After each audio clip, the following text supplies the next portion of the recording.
Welcome. It's on. Welcome this afternoon on behalf of MLB.com and SABR, the Society for American Baseball Research. I'm Mark Appelman, the CEO of SABR, and we're really happy to have this afternoon the Hall of Famer, Tony Perez, and his son, Eduardo. Eduardo was a former ball player, coach, and now works for ESPN and Sirius XM. And it's a great father-son combination, and I'm going to turn it over to Eduardo. Huh. That was easy, right? You guys can hear me? Perfect, good, because I have this thing in my ear, so I don't know if you guys are listening or not. First of all, for those of you that are not from Miami, bienvenidos, welcome to Miami. That's the first and foremost thing. We're excited that the All-Star Game, 2017 All-Star Game is here in Miami, and so far, so good with this turnout in FanFest. So, obviously, Miami Beach here. The Hall of Famer, my dad, Atanasio Tony Perez Rigal, that's Tony Perez.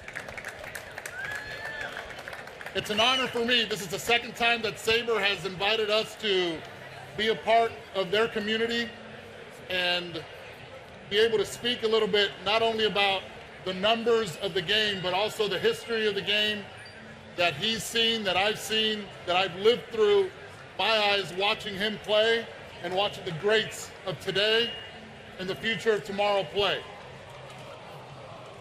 This guy's my idol. This is my dad.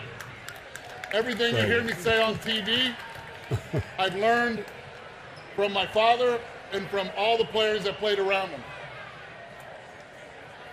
50 years ago, next Tuesday, the day of the All-Star Game was 1967. The game went 15 innings. Catfish Hunter was on the mound in Anaheim. I was yet to be born. 0-0 pitch, first pitch, game over. No, game was not over. You guys were the visiting team. Right. Home run to left center field? Left field. Left field? Wind blown or not? No, there wasn't no wind around. I want to say it was just wind blowing my hole. Well, I hit it. You hit it. Well, he hit it, gave the National League the lead. Evidently, once you get to the dugout, yes. Who were the guys that were there greeting you in the dugout? One in front, it was Orlando Cepeda and the great Roberto Clemente waiting for me. That was, I am still feeling that. Pretty good. That was your first at-bat ever in an All-Star game, right? Ever. Well, my second one. Your second one? Yeah, Catfish struck me out the first one. Oh, he struck. So this was payback. Right. This was payback. Yeah, payback. So on payback in the 15th inning, at the time the longest All-Star game in history, my dad won the MVP award. 50 years ago to the day on Tuesday. Really cool that the All-Star game will be here in Miami. Same day. Same day where he resides for the last 24 years. 24 years. Which coincidentally was the number on his back. And by the way, my email is actually his number and I will not give it to him. Yeah, he took me, it's not my number. Either way, for me it's a joy to be here. Again, we're going to talk about baseball. We're going to talk about what we've seen in the All-Star games, what we saw at the first half of the season. But most importantly, this being SABR, what the numbers today mean then and what they mean now. There's a lot of stats that are now given that back in the day, you didn't have OPS. No. You didn't have WHIP. No. All you had was average, RBIs, and the word clutch. A lot of strikeouts. And a lot of strikeouts? Yeah. Yeah, that's pretty cool because I'm going to be all over the place a little bit because I'm excited. I'm excited that I get to be on stage with my dad. It's only been a few times if it's in the booth during a couple games that we've done, but now you hear me better? Okay.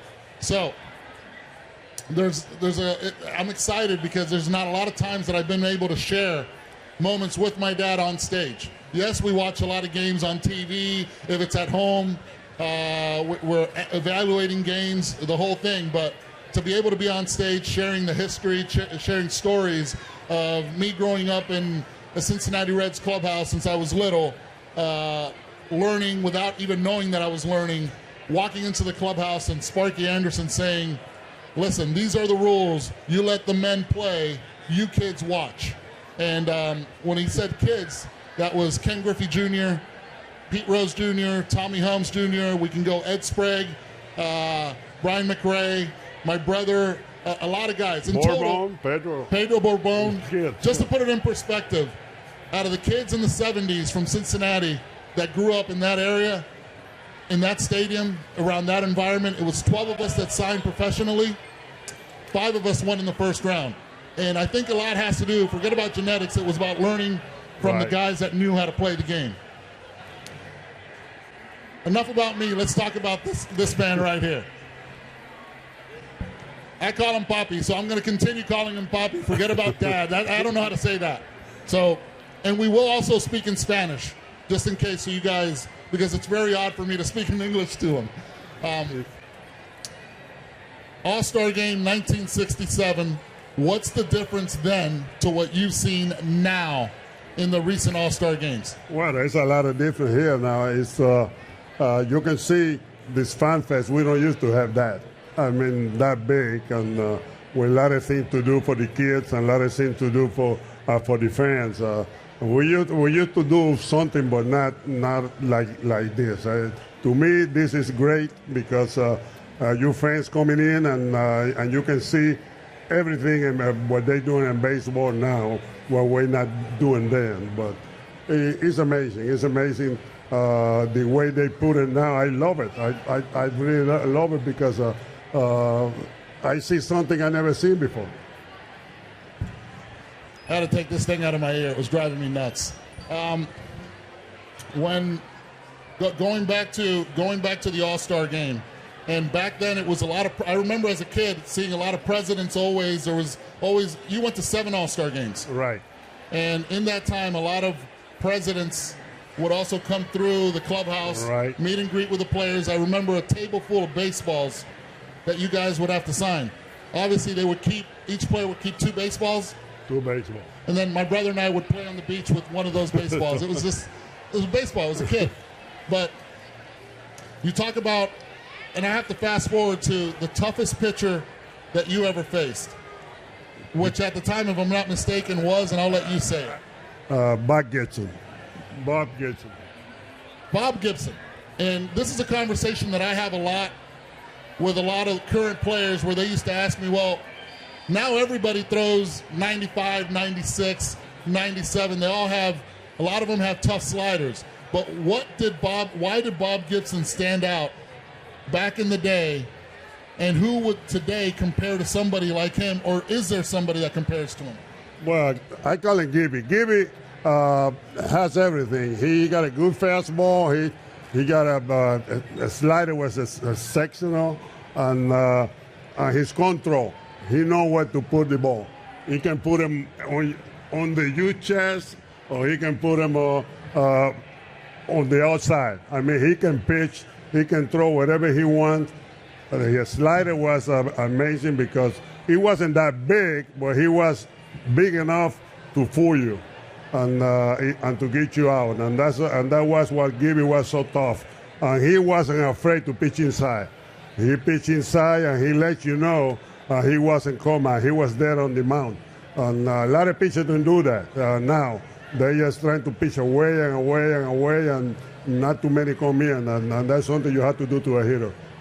Interesting, because that's something I always say on TV, and I find myself that I have to explain it. But to talk and pitch inside, as pitchers back then did, where if you guys recall, back in the day there were no ear flaps, there was no face mask, no face protector. You see a lot of players nowadays, and I think it's great that because of the velocity that they see consistently, a lot of players, even though they haven't been hit, and you guys have seen Giancarlo Stanton, he wears it.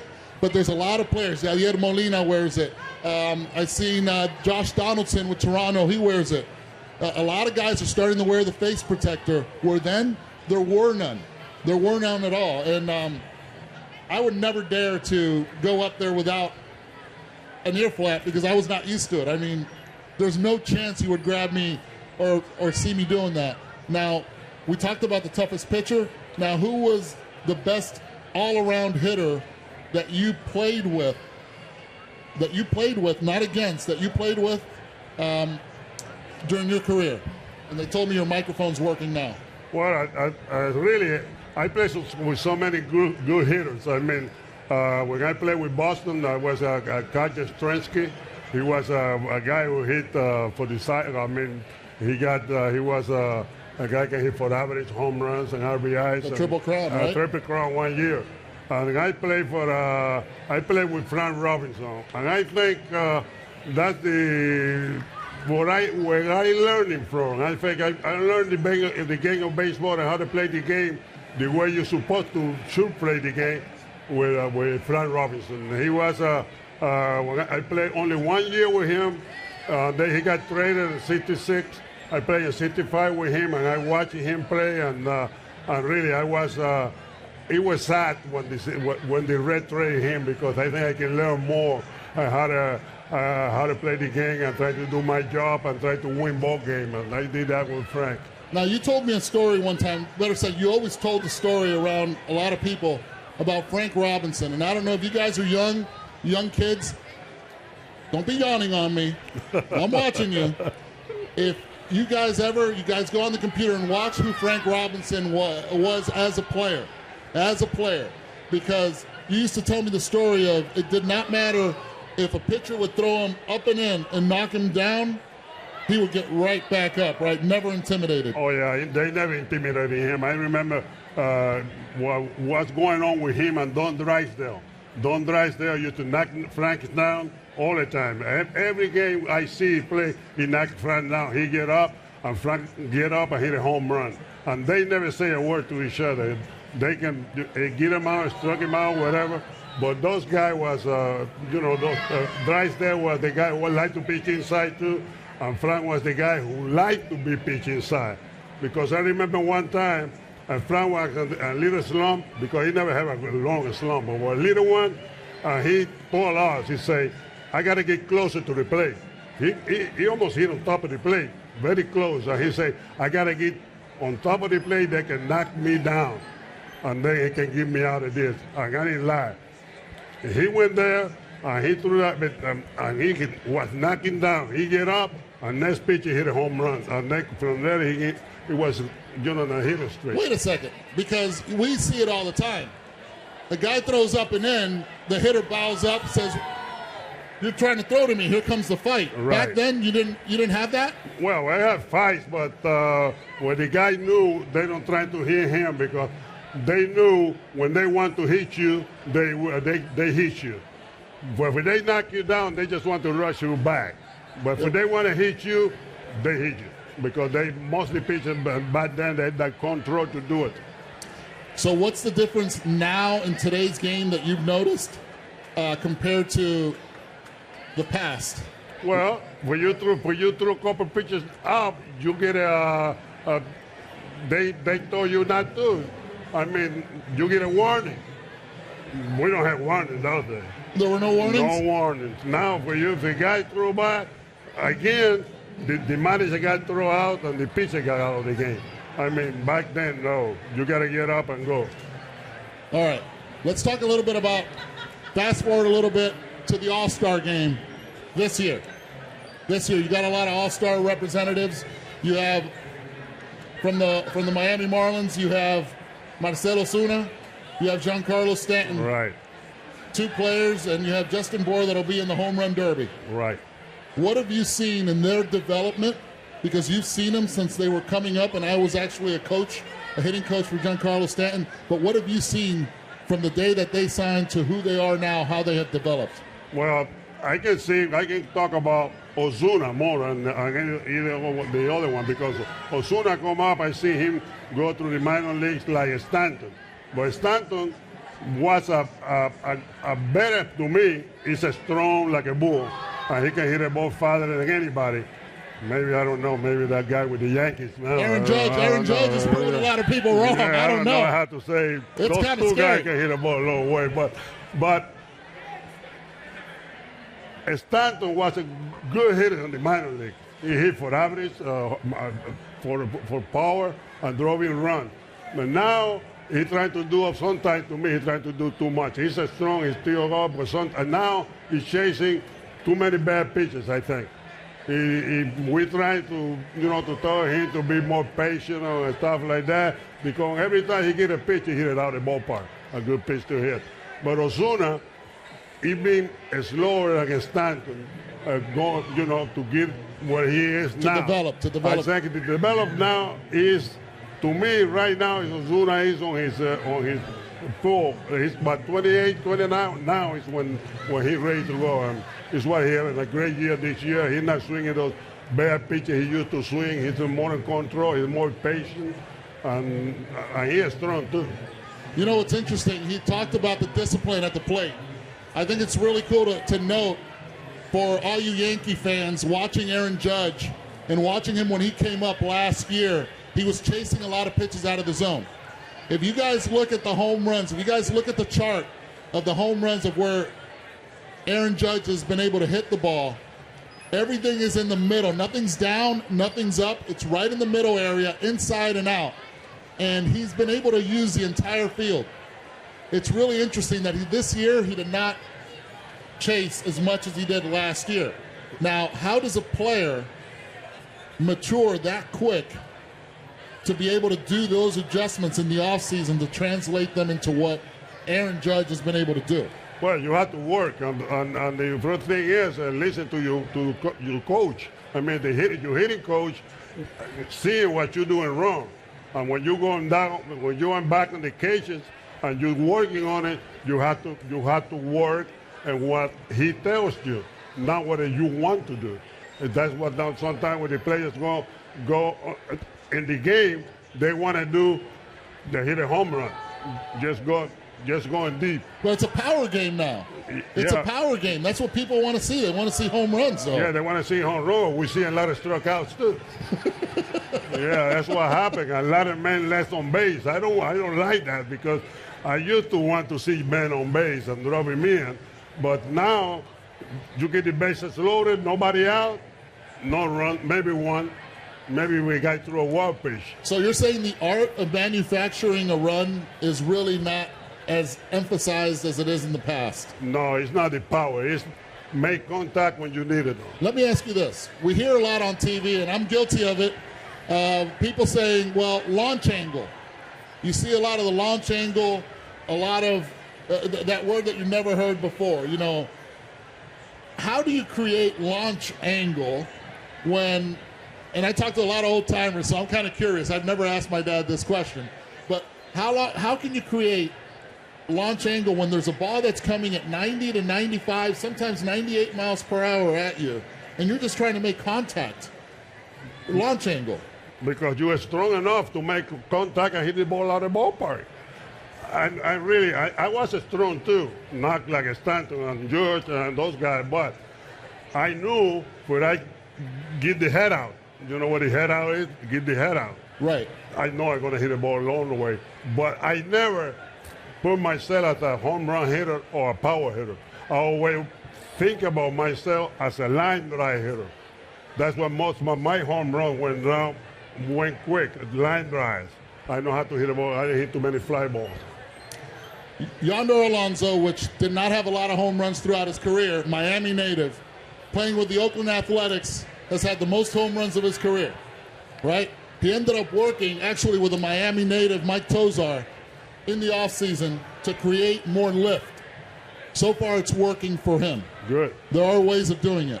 I remember always you telling me, get the head out. That means hit the ball out in front, because that's where you create, quote unquote, the launch angle. That's why you get the power. When you extend it and let the ball or the bat in front. In front. But a lot of people listen to one of the greatest hitters of all time, Tony Gwynn, the late Tony Gwynn, where he would always say, let the ball get deep. Now, he was not a power hitter. No. But he had a great hand-eye coordination to be able to allow the ball to get deep. Not a lot of home runs, but a lot of line drives back here, right? Yeah, when you see Tony Gwynn, I see him a lot. And I saw him when he needed a home run and late in the game, he get the hat out and hit it. So he would make the adjustment. Yes, sir. He make adjustment because he was a great hitter. Again, I want to thank Sabermetrics, the Saber company, for being able to have us out here today. I think it's an honor. We made it possible. We're not even close to being done, so don't think we're close to being done at all. This is, to me, it's an honor. I'm like going all over the place. I'm a chicken without a head right now, having my father here. But to me, it's an exciting moment to be here in Miami with all of you. Con la comunidad latinoamericana también. Ahora vamos a hablar un poco en español. Saludos. ¿Okay? Puede ser que me metan problemas o algo así, pero no importa. Puede ser que ellos no entiendan, pero está bien, eso es lo de menos. Vamos a hablar un poquito de béisbol en español. Le vamos a dar por lo menos unos 5 a 10 minutos para que los que están en la segunda fila no piensen que estamos hablando de ellos o lo que sea. Pues lo estamos ahora. Bienvenidos al FanFest 2017 aquí en la ciudad de Miami Beach. Pienso yo que este evento que ya empezó el viernes ayer y continuará hasta el martes con el Juego de Estrellas va a ser un evento exitoso. El Home Run Derby. Hay 2 de los Marlins que están representando, hay 2 de los Yankees que están representando también. Está el novato Cody Bellinger de los Dodgers de Los Ángeles. ¿Qué has visto? Lo poco que has visto, me imagino, de Cody Bellinger, pero sé que estás despierto hasta tarde viendo muchos juegos sobre ese jugador tan joven que ha podido ya sacar los 24 cuadrangulares. Bueno, he visto algunos de sus jonrones y la verdad que el muchacho, como estaban hablando nosotros en inglés ahorita, saca el bate adelante y eso hace que cree un power, un poder que Luz parece que no tiene, que por no es tan grande como está. Está flaco, está bien flaco. Está flaco y es un muchacho, pero tiene esa habilidad para sacar el bate adelante y si tú lo dejas ahí, se ve que él le gusta la bola baja y la golpea, la levanta, pero eso también le puede traer problemas en el futuro porque ya cuando lo conozcan bien van a buscar su debilidad pero yo creo que un muchacho se puede ajustar bastante. En la época tuya se hablaba mucho sobre los números, las carreras empujadas, el promedio, los cuadrangulares, los dobles.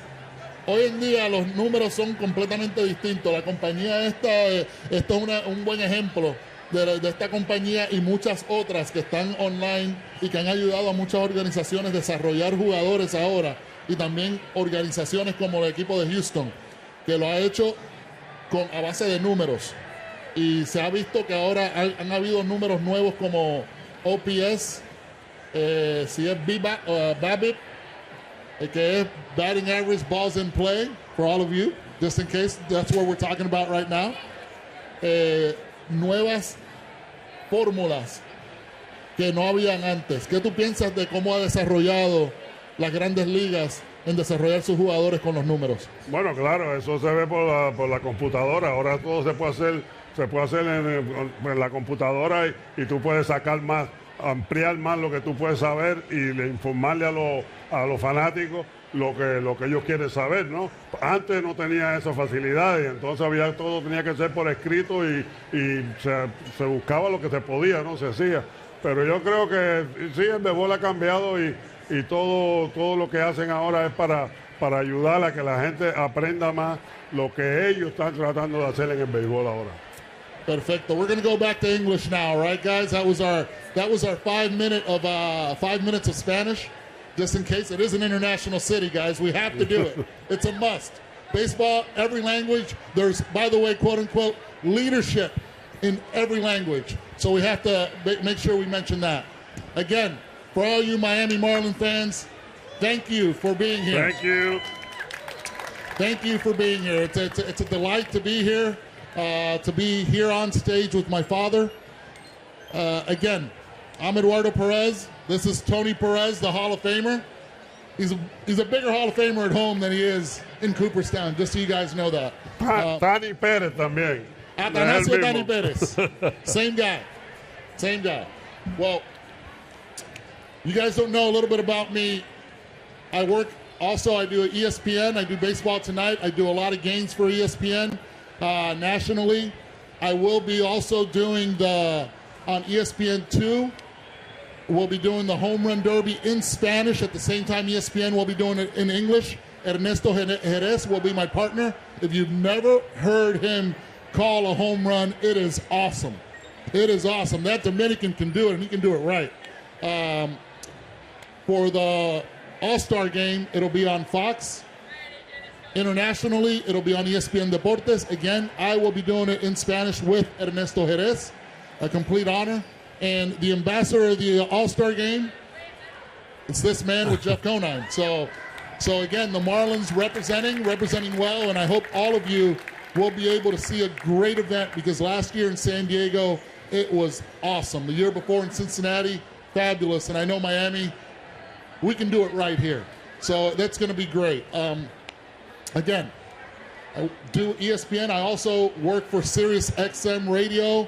I work on the morning show Wednesday, Thursday, Fridays with Steve Phillips on the leadoff spot. We talk about everything from analytics.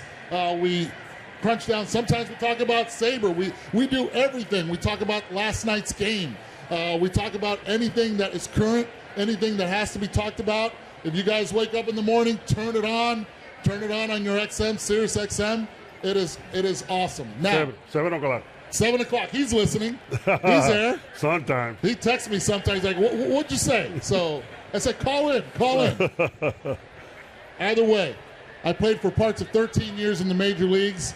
I was able to do it because of what I learned when I was a kid growing up, watching the Big Red Machine. After he got traded to Montreal, in Montreal for 3 years. From Montreal, he played in Boston for another 3 years.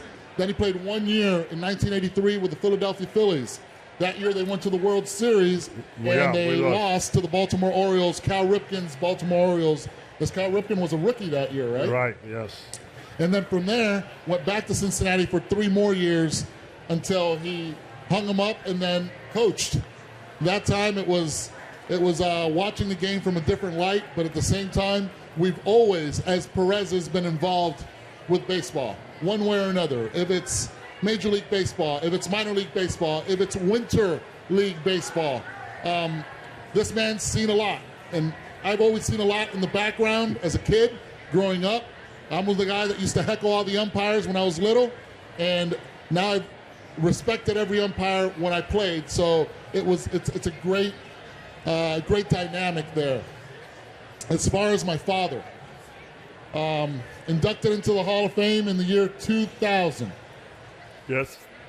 Along with Carlton Fisk. Right. Managed by Sparky Anderson most of his career, the beginning. What did you learn as a player playing for Sparky Anderson? Well, I learned about Sparky. He understands the players. He know the thing he had. He know he got a great player. He know he got one of the best things in baseball, and he let us play.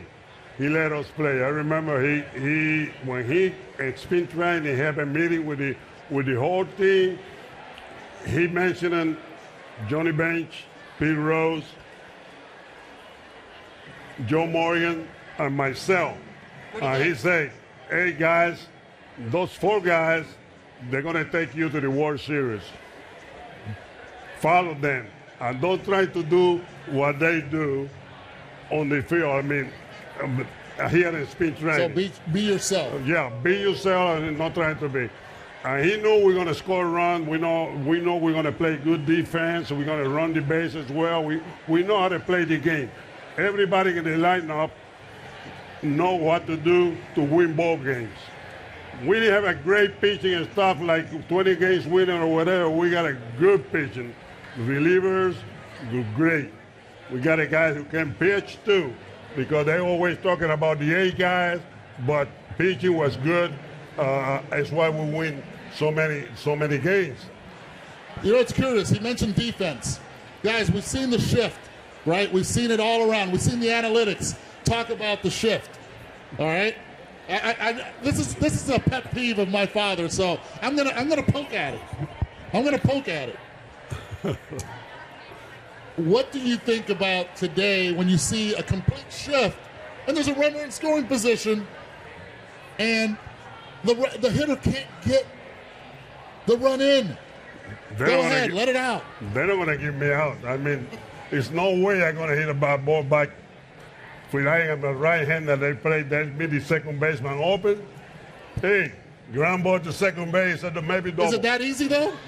Well, was it for you? It was easy for me, yes. Then why isn't it easy for today's players, which, quote-unquote, are the best players in the country? Because I guess they don't want to get RBIs. They don't want to get RBIs. They want to hit home runs. I mean, if you get home runs and with nobody on, it's only one run. If you hit a double with two men on, you get two. I mean, it's not when I was running on first, but with somebody else was running. Right. But I mean, there's no way they're gonna try to make you pull the ball when I see that open on there, and I can get a couple RBIs. I see guys with the bases loaded, they leave that thing open over there. And they did it one time to me. Oh, they did? When was that? That was back then. Back then. we never you know, we played the Phillies. I remember we played the Philadelphia Phillies, and it was two men on. Two men on. First and second? Second and third. Second and third. All right. Two men on. They don't want to walk me. What they did, because I played in AAA with the pitching coach at that team, the Phillies. And he told the manager, I never hit a ground ball to second. I always hit the ball at the middle. Okay. And they put the second baseman right behind second base. And I walk out there and see that open over there. I say, ooh. And the first pitch they threw me was inside because they want me to hit a ball. But they didn't know I was inside ball hitter. I can hit the inside out. All right. And that's what I did. I just hit a ground ball through there and get two RBIs. And that was great. I mean, I don't care, but they only did it once because we can't come back with men on base again. They were straight. They were playing straight up. Straight up. Straight up. No, straight up. All right, we're going to do something really cool. I know we have a microphone here on the right-hand side. If you guys have any questions for myself or for my father, preferably him, any questions, because... Before we start the question, I want to say one thing. I want to thank everybody here, like you did. And another thing I want to say, I'm very proud of this guy over here, and he's my idol now. That was cool. It really was. Go ahead. Hey, knowing Eddie and Tony, seeing you guys, I see how humble you are. Hall of Famer, 13 years in the league. What would you tell, let's say, ball players nowadays that don't have that humility of understanding when they were little who their idols were, to where now, where you guys, and again, every time I see you, Eddie, super humble, super great guy, and I see that with your dad. What would you tell these new ball players that now? Let me go first on this one, because this one actually will toss over to him. I learned it all from him. All right, to me, it's this. First of all, baseball will humble you on a daily basis, but knowing the success that he had, and in baseball, it's a game of failure, and a lot of failure. Also, on days that he'd go 0 for 4 or 4 for 4, he was the same. He would get home, and it did not matter. It was, as usual, tomorrow's another day. It's only a game, and as far as humbleness, it's where we grew up. It's how we were raised. We could have had everything in the world, but we had to work for it. And where he came from, the Central Violeta in Cuba, right, to where he is now, I mean, how can you not be humble? You go around Miami, and you have a generation of Cuban Americans. You look at their parents. You look at all the generation of Cuban Americans that are here, the second generation, third generation, they're humble. We're all humble because we know where we came from. Right. It's that simple. Thank you. Well, I think you was right. I grew up, like you say, in Central Violeta and Camagüey, Cuba, but I always played baseball. I always watched baseball. I remember him as a kid, and Eduardo and his other kids from the other players, my wife, Pituca, she used to tell me, this kid is watching the game, and he don't play around. He don't play around. They watching the game. Everything we do on the field. There was Eduardo and Ken Griffey Jr., and they were seeing everything. When I hit a home run, I struck out, or whatever. When I was on the road playing, they listen to the radio. They didn't go to bed. They had to. My wife said she had to send it to bed because they want to stay even late when we're on the West Coast. It's 3 hours different. And then they had to go. You got to go because you have to go to school in the morning. And she said she watched him on TV, and sometimes she saw Eduardo and my son Victor too. They in the corner over there watching the game. And she got It's awesome. Baseball's awesome. That's the way you learn about the game, and the way you get to love the game, to watching, to learn, and you will play right. You know, another thing really cool, a cool story, and I'll be quick with this. In the 70s, we used to sit right behind home plate with the family section, but we were always told by Sparky Anderson, also the late Sparky Anderson, kids, you have to watch the game. I want you up there. So, and heckle the umpires. And we would go, and I remember if the umpire would call one of the players out on a strike 3, we would go down, race down, and yell to the umpire, thinking that they didn't know who we were. Yell, umpire, you need glasses. We're like 5, 6 years old, right? Fast forward to the 3rd day that I'm in the big leagues, and Frank Pulley is behind the plate. And all of a sudden, there was a pitch that I swear to you, it was like this much outside. And I go, that's outside. And he goes, I need glasses, kid. Remember that day? I need glasses.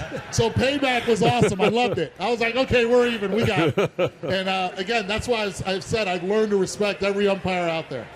Thank you. I appreciate that. Thank you. Any other questions? Feel free. There we go. Spanish or English, no problem. First of all, Tony, congratulations on a phenomenal career. Thank you. And your Hall of Fame induction, well deserved. Thanks. Eduardo, being a baseball fan, love everything you're doing on your TV and radio work. So congratulations. Thank you. My question is 1975 World Series. To me, was one of the greatest World Series. I was a youngster back then that I witnessed. I knew you were a part of it. Yep. I remember a critical moment. You were facing Spaceman Lee, and he threw that famous pitch. Can you elaborate a little bit about that at bat and that beautiful home run you hit? Well, what happened was, Lee was a little crazy. They call him spaceman. A little? They call him a spaceman, man. And he tried to do everything, the wrong way, I guess. And Lee, in the first game he pitched, he threw me one of those blue pitches and bounced, and I swing at it. I said, and I see everybody in my dugout laughing about it. Because, that's the way we play the game. We have fun. And when we make a bad swing, you're going to see those guys on the floor laughing. And I say, I was a little embarrassing about it, man, but he got to me. And then, later, he threw me the same pitch again, and I took it. I watched him all the way. But what he didn't know, I was watching what he did when he landed his right foot on the ground. And then what he did, I was watching that, and I looked at the pitch, bop, they call him a strike 1. I said, great. And then in the last game, when I knew he was winning 3-0 in the 6th inning. And back in my mind, I was still thinking, he gonna throw me that pitch again. I know, back here, I wasn't looking for, I was back here. Got it. Something you keeping in the... And, Back in the hard drive. Yeah, right.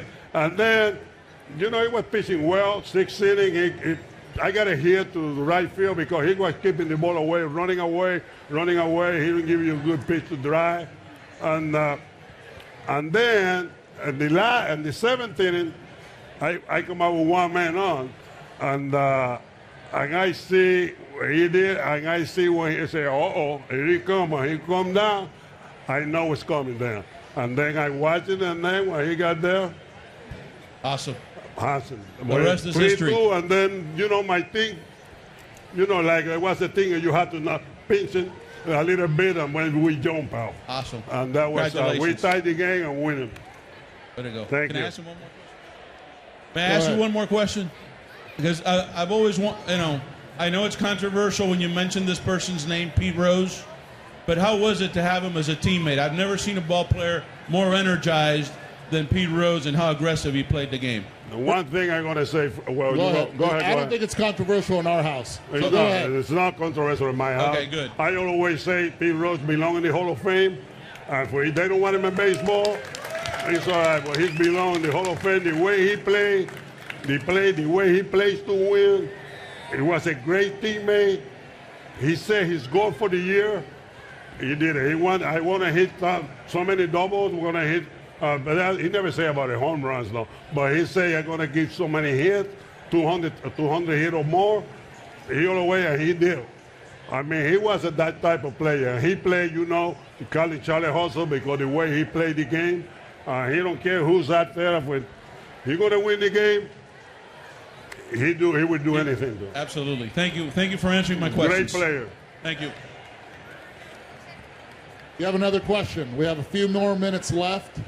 They're telling me in the air, but it's all right. We have a few more.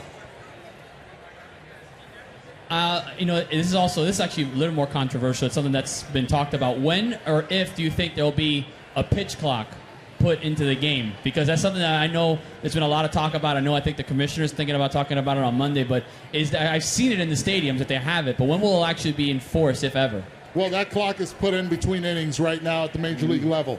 Now, there is a pitch clock at the minor league level, and what that is doing is it's trying to get the minor league pitchers used to accelerating the pace, so when they get to the major league level, it gets a little bit quicker. But then again, there's a lot of ways of slowing down the game if you're a manager, if you're a coach. I'm a purist to it. To me, it's not controversial, but I just think baseball is one of those games that's not played with a clock. It's like golf. Either you love it or you don't. And I think it's our job as parents in this fast-paced world to be able to teach your kids, like, it's okay to slow things down once in a while. I just came from doing the College World Series. That was slow compared to Major League Baseball. They slow the game down there. But I think little by little, Major League Baseball is doing something about it. I think the commissioner is doing the right thing. He's evaluating. He's talking to the right people. He's asking the right people the questions, if it's the managers, the coaches, the players. So eventually, if it's a clock, I don't think the fans will be so involved in it, but hopefully games will be played at a quicker level. And what you have to do is actually throw strikes. It's about pitchers. It's about pitchers' inability of being ahead in the count. We've had games this year where I had a 2-hour, 9-minute game, and it's because the pitchers were pitching to contact and they were ahead in the count. So eventually, I think it'll get there, but it happens to be with the quality of pitching.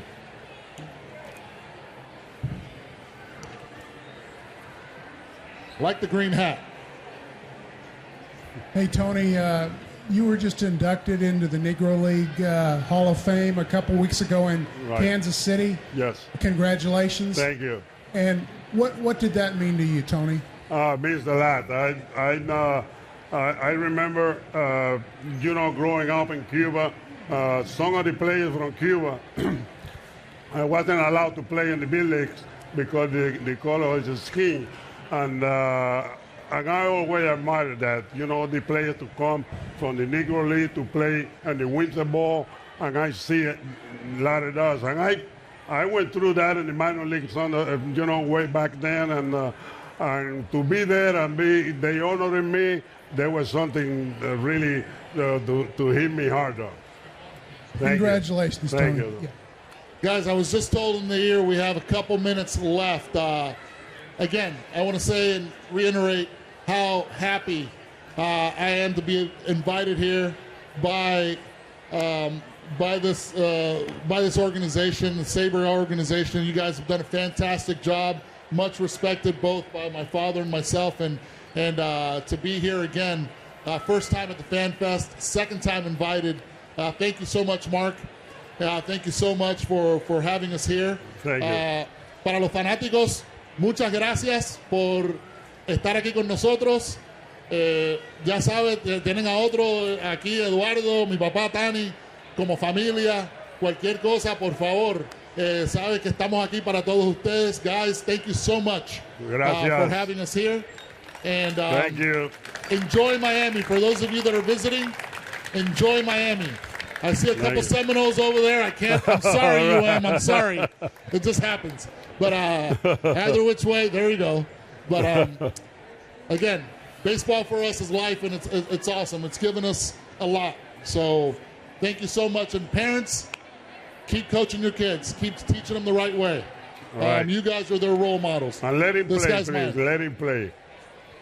All right. Thank you so much.